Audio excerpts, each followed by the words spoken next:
പോകുന്നത് Instagram റീലുകളിലൂടെ പ്രശസ്തയായ plus two വിദ്യാർത്ഥിനിയുടെ ആത്മഹത്യയിൽ സുഹൃത്തിനെ പ്രതി ചേർത്തേക്കും. സംഭവത്തിൽ സുഹൃത്തിന്റെ മൊഴി കഴിഞ്ഞ ദിവസം പൂജപ്പുര പോലീസ് രേഖപ്പെടുത്തിയിരുന്നു. സാമൂഹ്യ മാധ്യമങ്ങളിലെ അധിക്ഷേപത്തിൽ തനിക്ക് പങ്കില്ലെന്ന് സുഹൃത്ത് പോലീസിന് മൊഴി നൽകിയിട്ടുണ്ട്. മൊഴി വിശദമായി പരിശോധിക്കുകയാണ് അന്വേഷണ സംഘം. അതേസമയം പെൺകുട്ടിയുടെ മൊബൈൽ ഫോൺ സൈബർ വിഭാഗം പരിശോധിക്കുന്നുണ്ട്. തിരുവനന്തപുരത്ത് നിന്ന് വി വിനോദ് ചേരുന്നു. വിനോദ്, ഈ സൈബർ ആക്രമണത്തിന്റെ ഒരു ഇരയായിരുന്നു കഴിഞ്ഞ ദിവസം തിരുവനന്തപുരത്ത് ജീവനൊടുക്കിയ പ്ലസ് ടു വിദ്യാർത്ഥിനി. ഈ സുഹൃത്തുമായുള്ള ഈ സുഹൃത്ത് ബന്ധം അതിൽ നിന്നും പിന്മാറി പിന്നീട് സൈബറെടുത്ത് വലിയ ആക്രമണത്തിന് ഇരയാകുന്നു. അതിൽ മനം നൊന്ത് പെൺകുട്ടി ജീവനൊടുക്കി എന്നാണ് മനസ്സിലാക്കാൻ കഴിഞ്ഞത്. നിലവിൽ പോലീസ് എന്താണ് ഇതുമായി ബന്ധപ്പെട്ട് നൽകുന്ന വിവരം? ഈ സൈബർ ആക്രമണത്തിൽ സുഹൃത്തിന് ബന്ധമുണ്ട് എന്നാണോ പോലീസ് സംശയിക്കുന്നത്?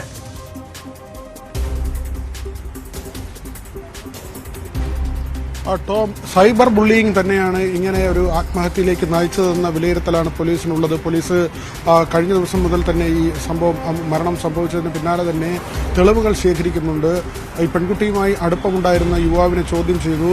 ഇതിൽ യുവാവ് നൽകിയ മൊഴി തങ്ങൾ തമ്മിൽ നേരത്തെ അടുപ്പത്തിലായിരുന്നു, പിന്നീട് ബന്ധം ഇല്ലാതായി. താൻ ഇങ്ങനെ ഏതെങ്കിലും തരത്തിൽ അധിക്ഷേപം നടത്തുകയോ അല്ലെങ്കിൽ ആരെങ്കിലും കൊണ്ട് ഇങ്ങനെ അധിക്ഷേപിക്കാൻ, പെൺകുട്ടിയെ അധിക്ഷേപിക്കണമെന്ന് ആരോടെങ്കിലും ആവശ്യപ്പെടുകയോ ചെയ്തിരുന്നില്ല എന്ന ഒരു മൊഴിയാണ് നൽകിയിട്ടുള്ളത്. പോലീസ് ഇപ്പോൾ പെൺകുട്ടിയുടെ മൊബൈൽ ഫോൺ അടക്കം കൃത്യമായി പരിശോധിക്കുന്നുണ്ട്. ഒരാഴ്ച മുൻപാണ് വീടിനുള്ളിൽ തൂങ്ങി മരിക്കാൻ ശ്രമിച്ചത്. തിരുവനന്തപുരം നഗരത്തിലെ ഒരു സ്കൂളിലെ പ്ലസ് ടു പഠനം കഴിഞ്ഞ വിദ്യാർത്ഥിയാണ്. ഈ സോഷ്യൽ മീഡിയയിൽ വളരെ ആക്റ്റീവായിരുന്നു, റീലുകളൊക്കെയും ചെയ്യുമായിരുന്നു. അങ്ങനെയാണ് ഈ സോഷ്യൽ മീഡിയയിൽ തന്നെ യൂട്യൂബിലും ഇൻസ്റ്റാഗ്രാമിലുമൊക്കെയും സജീവമായിരുന്നു. നെടുമങ്ങാട് സ്വദേശിയായ യുവാവുമായി ബന്ധപ്പെട്ടത്.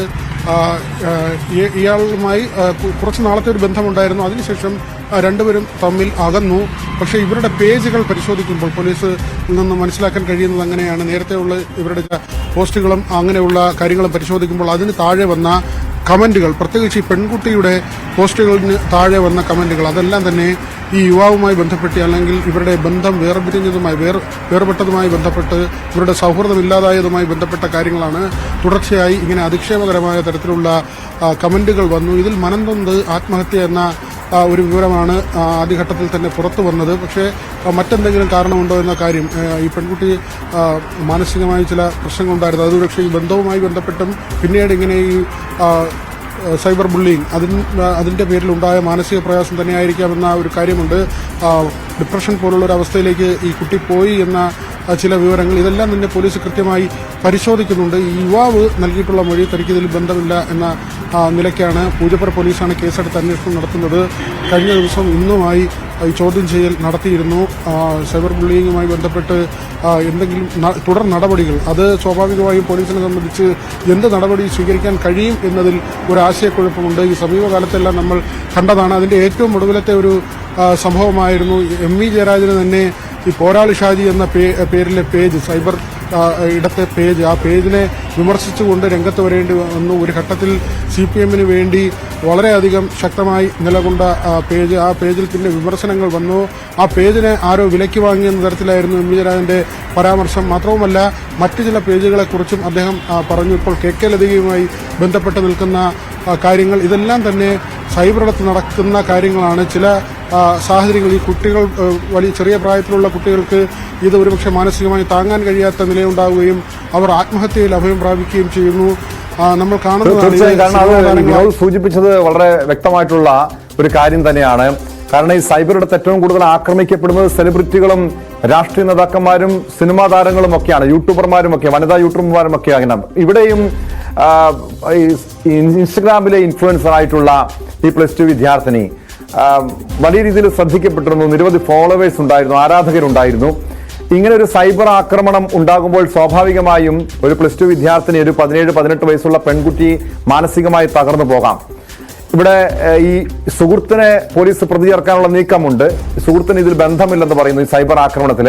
പക്ഷെ ആരാണ് ഇതിന് പിന്നിൽ എന്ന് കണ്ടെത്തേണ്ടതുണ്ട്. അത് പോലീസിനെ സംബന്ധിച്ച് എളുപ്പമുള്ള കാര്യമാണോ? ഈ സൈബർ ആക്രമണം നടത്തിയിട്ടുള്ള പേജുകൾ അത് കണ്ടെത്തുക എന്ന് പറയാൻ അത്ര എളുപ്പമുള്ള കാര്യമാണോ വിനോദ്?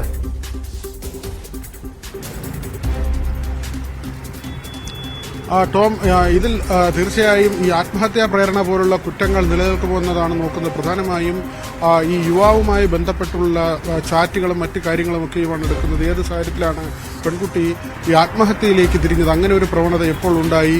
വീടിനുള്ളിൽ തൂങ്ങിമരിക്കാനുള്ള ശ്രമം നടത്തുകയായിരുന്നു. ഒരാഴ്ചയായി വെന്റിലേറ്ററിലായിരുന്നു. ഗുരുതരമായ അവസ്ഥയിലായിരുന്നു.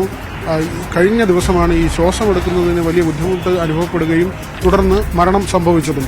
ഈ കാര്യത്തിൽ തെളിവുകൾ ശേഖരിക്കുകയാണ് പോലീസ്.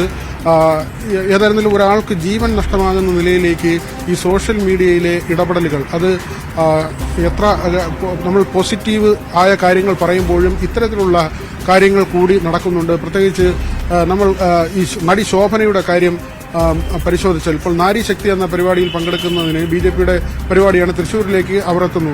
അതിനുശേഷം ഇടത് ഹാൻഡിലുകളിൽ നിന്നോ അല്ലെങ്കിൽ കോൺഗ്രസിനെയോ ആ തരത്തിലുള്ള പാർട്ടികളെ പിന്തുണയ്ക്കുന്ന ഇടങ്ങളിൽ നിന്ന് ഉണ്ടാകുന്ന അധിക്ഷേപം. അതേസമയം നിമിഷ സജയൻ മറുവശത്ത് തൃശൂർ വിട്ടുകൊടുത്തിട്ടില്ല, പിന്നെയല്ല ഇന്ത്യ എന്ന് ചോദിച്ച് പഴയൊരു വീഡിയോ, അതിപ്പോൾ സുരേഷ് ഗോപിയുടെ വിജയത്തിന് ശേഷം ഉയർന്നു വരികയും വ്യക്തിപരമായി തന്നെ അവരെ ആക്ഷേപിക്കുന്ന തരത്തിലേക്ക് കാര്യങ്ങൾ പോവുകയും ചെയ്യുന്നു.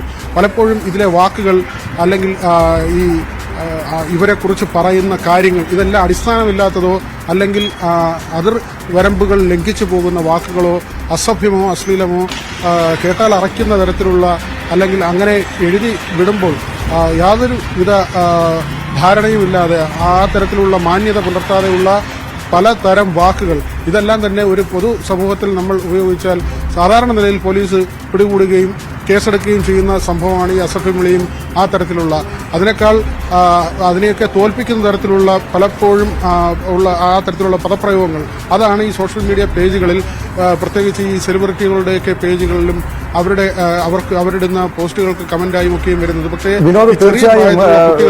വിനോദ് ഇപ്പോൾ സൂചിപ്പിച്ചതുപോലെ ഇത്തരം സംഭവങ്ങൾ ആവർത്തിക്കപ്പെടാനുള്ള കാരണം ശോഭന, നിമിഷ സജയൻ, നവ്യ നായർ, അല്ലെങ്കിൽ അച്ചുമ്മൻ, മേയർ ആര്യ രാജേന്ദ്രൻ, KK രമ, അങ്ങനെ നിരവധി വനിതകൾ ഈ സമീപകാലത്ത് സൈബർ ആക്രമണത്തിന് ഇരകളായിട്ടുണ്ട്. പക്ഷെ എത്ര പേർക്കെതിരെ നടപടി സ്വീകരിച്ചിട്ടുണ്ട്?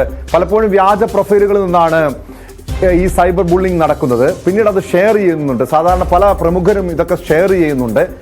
ആർക്കെതിരെയും പോലീസിന്റെ ഭാഗത്തുനിന്ന് യാതൊരു നിയമ നടപടിയും ഉണ്ടാകാത്തതല്ലേ ഇതുപോലുള്ള സൈബർ ആക്രമണങ്ങൾ?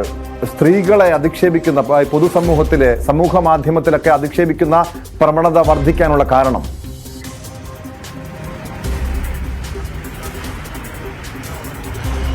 ടോം പറഞ്ഞപ്പോൾ തന്നെ യാദൃശികമാണെങ്കിലും അല്ലെങ്കിലും ഈ കടന്നുകൂടിയ പേരുകളെല്ലാം സ്ത്രീ നാമങ്ങളാണ്. അതായത് വനിതകൾക്ക് നേരെയാണ് ഈ കൂടുതലും അതിക്രമം. അതൊരു മനോരോഗമോ അല്ലെങ്കിൽ സൗകര്യമോ ആയി കണ്ട് ആ തരത്തിൽ സ്ത്രീകളെ ആക്ഷേപിക്കുക എന്നത് തന്നെയാണ് ഇതിനകത്തുള്ള ഏറ്റവും പ്രധാനപ്പെട്ട കാര്യം.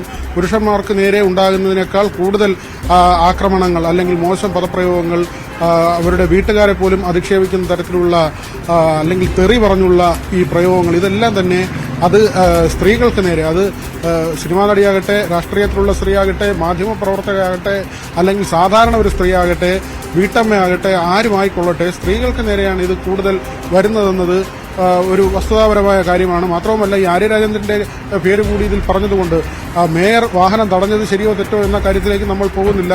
അത് കോടതിയിൽ നിൽക്കുന്ന ഒരു കാര്യമാണ്. പക്ഷേ ഒരു ബസ്, ആ ബസ് അപകടകരമായ രീതിയിൽ എത്തിയോ ഇല്ലയോ എന്നതും പോലീസ് പരിശോധിക്കുന്നുണ്ട്. കോടതിയിൽ നിൽക്കുന്നൊരു കേസാണ്.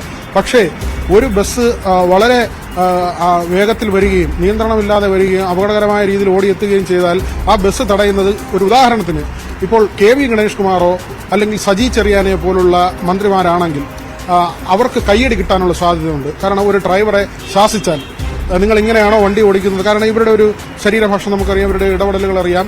അവർ നല്ല രീതിയിൽ ഇടപെടുന്ന, വളരെ സജീവമായി ഇടപെടുന്ന രണ്ട് മന്ത്രിമാരും രണ്ട് നല്ല നേതാക്കന്മാരുമാണ്. പക്ഷേ ഇതേ കാര്യം ആര്യ രാജേന്ദ്രൻ ചെയ്ത കാര്യം ഒരുപക്ഷെ ഗണേഷ് കുമാറോ അല്ലെങ്കിൽ സജി ചെറിയാനോ അല്ലെങ്കിൽ അങ്ങനെയുള്ള ഏതെങ്കിലും ഒരു പുരുഷ നേതാവ് ചെയ്താൽ ഒരുപക്ഷെ അവർക്ക് കയ്യടിയിട്ടാനുള്ള സാധ്യത പോലും ഉണ്ട്. ഇവിടെ ഒരു സ്ത്രീ ആയതുകൊണ്ടായിരിക്കാം ഒരുപക്ഷെ ആര്യയ്ക്ക് അങ്ങനെ നേരിടേണ്ടത്. പക്ഷേ ആര്യ ചെയ്തത് ശരിയാണോ തെറ്റാണോ എന്ന് നമ്മൾ പറയുന്നില്ല, അത് കോടതിയുടെ മുമ്പിലുള്ള കാര്യമാണ്. അങ്ങനെ വരട്ടെ. ഏതായിരുന്നാലും ഇവിടെയും കൂടുതൽ അധിക്ഷേപത്തിനിരയായത് ഈ പെൺകുട്ടിയാണ്. പെൺകുട്ടിക്ക് നേരെ വളരെ മോശമായ പദപ്രയോഗങ്ങൾ സോഷ്യൽ മീഡിയയിൽ ഉണ്ടായി എന്നത് തന്നെയാണ്. അങ്ങനെ തന്നെയാണ് ഈ ആത്മഹത്യയിലേക്ക് ആ പെൺകുട്ടി എത്തിയത്, അല്ലെങ്കിൽ അങ്ങനെ ആത്മഹത്യ ചെയ്യാനുള്ള ഒരു കാരണമായി കണക്കാക്കുന്നത്. കുട്ടിയുടെ സുഹൃത്തുക്കൾ എല്ലാം അങ്ങനെ തന്നെയാണ് പറയുന്നത്. ആ വഴിക്ക് തന്നെയാണ് പോലീസിന്റെ അന്വേഷണം ഇപ്പോൾ മുമ്പോട്ട് പോകുന്നതും. ടോം,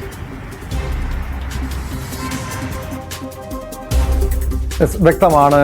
വി വിനോദാണ് തിരുവനന്തപുരത്തു നിന്നും വിവരങ്ങൾ നൽകിയത്. ഈ പൊതുസമൂഹത്തിലും സമൂഹ മാധ്യമങ്ങളിലും സ്ത്രീകളെയും പെൺകുട്ടികളെയും ഒക്കെ അധിക്ഷേപിക്കുന്നവർ ഓർക്കുക, നിങ്ങൾക്കും അമ്മയും സഹോദരിമാരും മക്കളും ഒക്കെ ഉണ്ട്. ഒരുപക്ഷെ നമ്മുടെയൊക്കെ വീട്ടിലോട്ട് ഇത്തരം സൈബർ ആക്രമണം ഉണ്ടാകുമ്പോഴാണ് അതിൻ്റെ വേദന മനസ്സിലാക്കാൻ കഴിയുകയുള്ളൂ. ഈ ഇൻസ്റ്റഗ്രാം റീലുകളിലെ ശ്രദ്ധേയായ +2 വിദ്യാർത്ഥിനിയുടെ ആത്മഹത്യയും സൈബർ ആക്രമണത്തെ തുടർന്നായിരുന്നു. ഈ സംഭവത്തിൽ ഈ പെൺകുട്ടിയുടെ സുഹൃത്തിനെ പ്രതി ചേർക്കാനാണ് പോലീസിന്റെ നീക്കം. ഇവർക്കെതിരെ സൈബർ ആക്രമണം നടത്തിയ പ്രൊഫൈലുകൾ കണ്ടെത്താനും പോലീസ് അന്വേഷണം ഊർജിതമാക്കിയിട്ടുണ്ട്. സ്പോട്ട് ലൈവിലേക്ക്